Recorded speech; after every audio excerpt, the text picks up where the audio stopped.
देश प्रदेश में शुरुआत करते हैं बिहार की खबर के साथ। बिहार के मुख्यमंत्री नीतीश कुमार ने विपक्ष को एक और हथियार दे दिया है। उन्होंने सोशल मीडिया पर आलोचना के लिए कार्रवाई का आदेश निकाला। जब इस फैसले की आलोचना हुई तो सफाई दी। इन सबके बीच तेजस्वी यादव ने उन पर सख्त हमला बोला। कहा वो भ्रष्टाचार के भीष्म पितामह हैं। नीतीश कुमार शायद दुखी हैं कि सोशल मीडिया उनके साथ न्याय नहीं कर रहा, उनकी आलोचना कर रहा है। लेकिन ऐसी आलोचना पर कार्रवाई का आदेश निकालने के बाद उनको और ज्यादा हमले झेलने पड़े।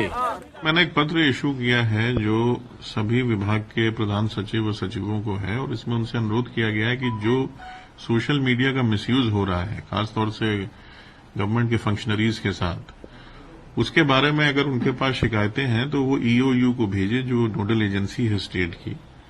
और हमारे पास इस तरह के सोशल मीडिया के मिसयूज में जो भी मामले आएंगे उसकी जांच होगी।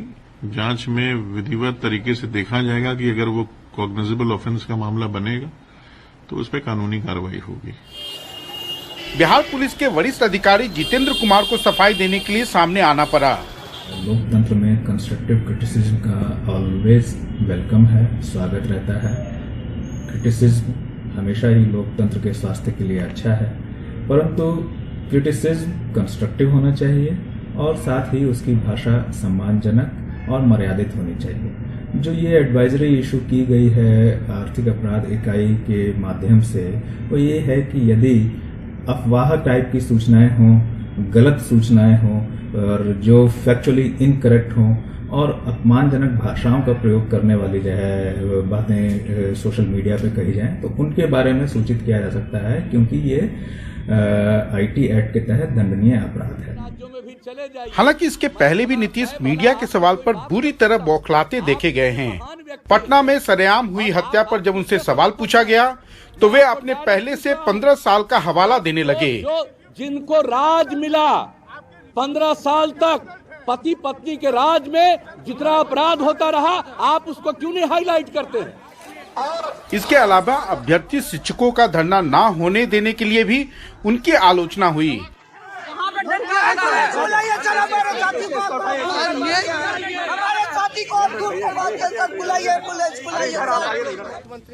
इन सबका फायदा सीधे सीधे तेजस्वी को मिल रहा है, जो शुक्रवार को भी नीतीश पर हमला बोलते दिखे और चुनौती दी कि नीतीश उन्हें गिरफ्तार कर दिखाएं।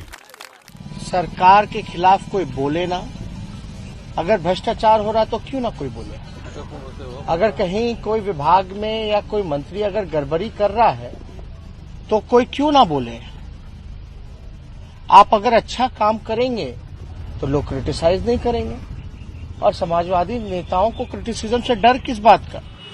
नीतीश कुमार सरकार के इस आदेश में कानूनी रूप से तो कुछ गलत नहीं है, लेकिन जानकारों का कहना है कि इसका समय निश्चित रूप से सही नहीं है। वहीं उनके कट्टर समर्थक भी अब मानते हैं कि जिस प्रकार से एक बार फिर शराबबंदी की अपार विफलता के बावजूद उन्होंने बिहार पुलिस के ऊपर इसे लागू करने का जिम्मा दिया है, तो ऐसे में सबके मन में यही आशंका है कि कहीं फिर से घुसखोरी का ये एक और जरिया ना बन जाए। पटना से कैमरामैन हबीब अली के साथ मनीष कुमार, एनडीटीवी इंडिया के लिए। उत्तर प्रदेश के गोरखपुर में 2 सराफा व्यापारियों ने पुलिस को बताया कि कुछ लुटेरों ने उनसे 35 लाख रुपए का सोना, चांदी और कैश लूट लिया।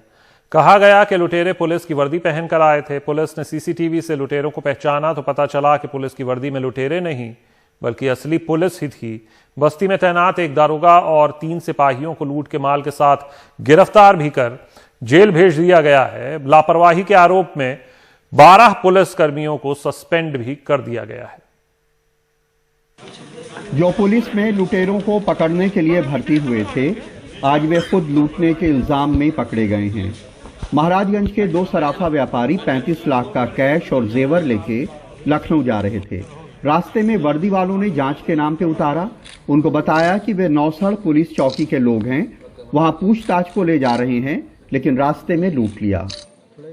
नौसड़ गया, नौसड़ ना रुके, नौसड़ के थोड़ा सा आगे जो खाली इलाका पड़ता है वहाँ चला गया। फिर वहाँ जाके बैग छीनने लगा। बैग छीनने की कोशिश की, फिर हम लोग से बहस हुआ, धक्का मुक्की भी हुआ उससे, तो फिर बैग जबरदस्ती 2 लोग हाथ पकड़ के तीसरा बैग छीन लिया। व्यापारियों की रिपोर्ट पे पुलिस ने आसपास के सीसीटीवी खंगाले तो पहचाना कि वे वर्दी में लुटेरे नहीं बल्कि असली पुलिस है।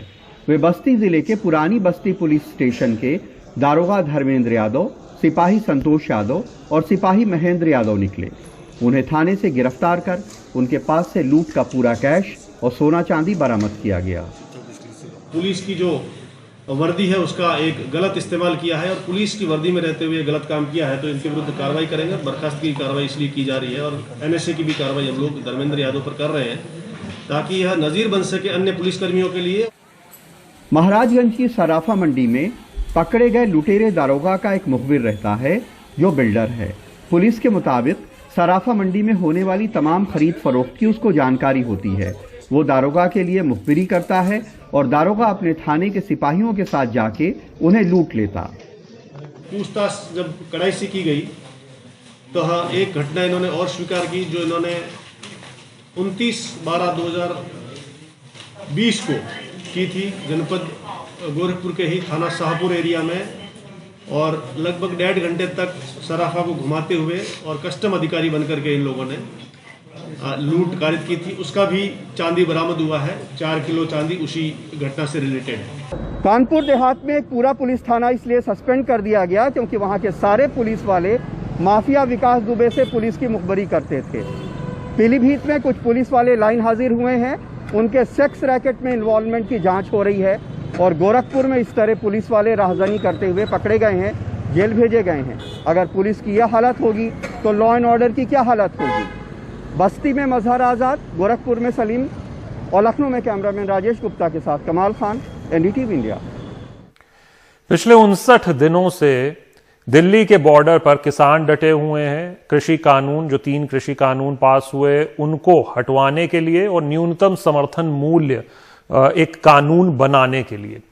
और इसी बीच छत्तीसगढ़ में समर्थन मूल्य पर धान की खरीद अब तक के सबसे ऊंचे स्तर पर पहुंच चुकी है। राज्य निर्माण के 20 वर्षों में इस साल 21 जनवरी तक 83.94 मीट्रिक टन धान की खरीद हो चुकी है, जो अब एक रिकॉर्ड है। अभी धान खरीद के लिए 10 दिन का समय और बाकी है। ऐसे में यह आंकड़ा और बढ़ सकता है।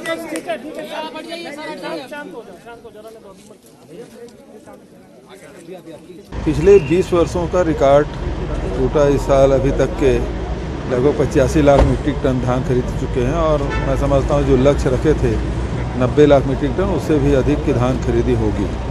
तो जितने पिछले वर्षों किसान धान बोते थे उससे ज़्यादा किसानों का धान खरीदी किया गया और ज़्यादा धान भी खरीदा गया।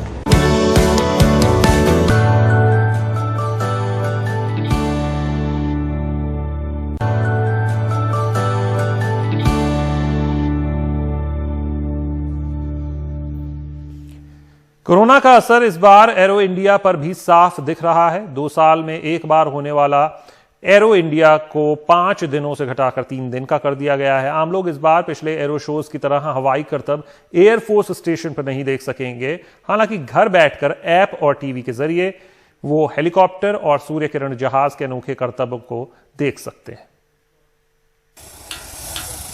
कोरोना के बावजूद एरो इंडिया बेंगलुरु में इस बार भी होगा। हालांकि 5 की जगह सिर्फ 3 दिनों का, 3 फरवरी से 5 फरवरी तक। इसे हाइब्रिड एरो इंडिया का नाम दिया गया है क्योंकि रक्षा उपकरणों के खरीदार ऑनलाइन भी खरीद फरोख्त कर सकेंगे। रफाल अब वायुसेना का हिस्सा बन चुका है।